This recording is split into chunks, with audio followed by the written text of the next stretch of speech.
Hello everyone, and welcome to the Best of Things.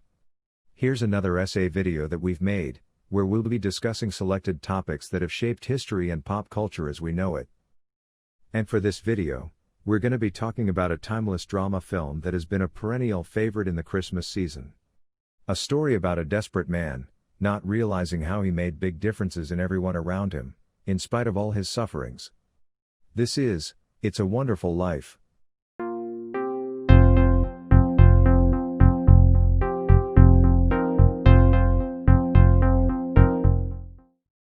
Originally released on December 20, 1946, It's a Wonderful Life is directed by Frank Capra and based on the short story, The Greatest Gift, written by Philip Van Doren Stern. The movie stars James Stewart, Donna Reed, Lionel Barrymore, and Henry Travers. The movie begins in Bedford Falls, where a man named George Bailey contemplates suicide when a big misfortune falls before him. A second-ranked angel named Clarence is assigned by God to save him but first reviews George's life before proceeding.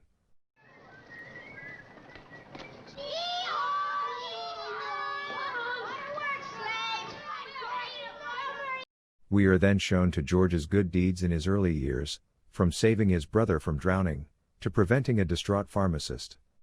The following years were prosperous for George and his family, as he was able to sort out his father's family business, and establish an affordable housing development, against an unscrupulous banker, Henry Potter.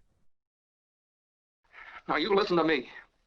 I don't want any plastics, I don't want any ground floors, and I don't want to get married ever to anyone. You understand that? Fast forward to the present, a confrontation between George's Uncle Billy and Mr. Potter occurred, in which he misplaced the money that was intended to be deposited for the bank examiner, only to be discovered and stolen by Mr. Potter. This led George to despair and scold his uncle, then took out his frustration on his family. If you're up there and you can hear me, show me the way. Upon reviewing George's life and misfortune, Clarence falls down into the river, just as George was about to take his own life. He rescues Clarence and the two discuss about his dire situation, leading George to wish that he shouldn't been born. All right. You've got your wish. You've never been born. As Clarence granted him his wish, George began to witness all the people that he had touched turned astray and amoral, his brother Harry who is now dead from drowning, and his wife, unmarried and unrecognizable.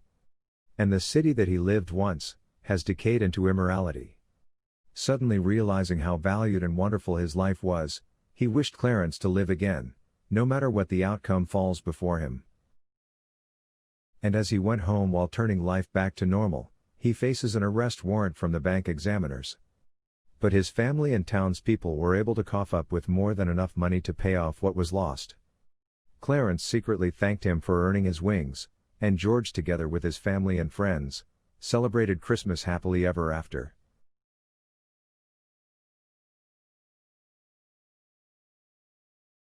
Looking back, the film's themes of discovering yourselves as God's greatest gift, still resonates up to this day. The character of George Bailey had so much good going on with him, a beautiful family, and a great business firm. But when life hits him with an unfortunate ordeal, he then starts to lose it and attempts to end his life on his own terms.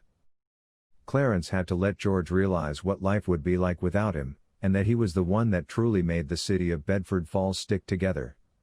It is only then, he fully appreciates how wonderful his life is, and the lives that he had contributed through the years.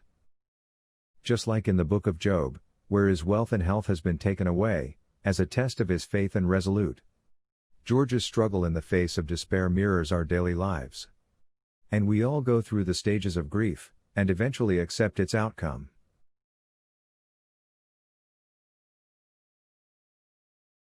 In closing, life has a way of reminding us how we are integral to everyone in life.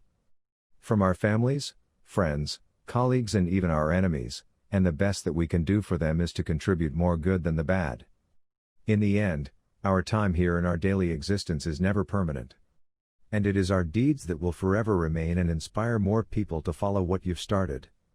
Because the real wonderful life is when you smile and realize how many lives have you touched. I'm glad you all enjoyed that video essay that we've made. Make sure to like, comment and subscribe, and we hope to see you all again.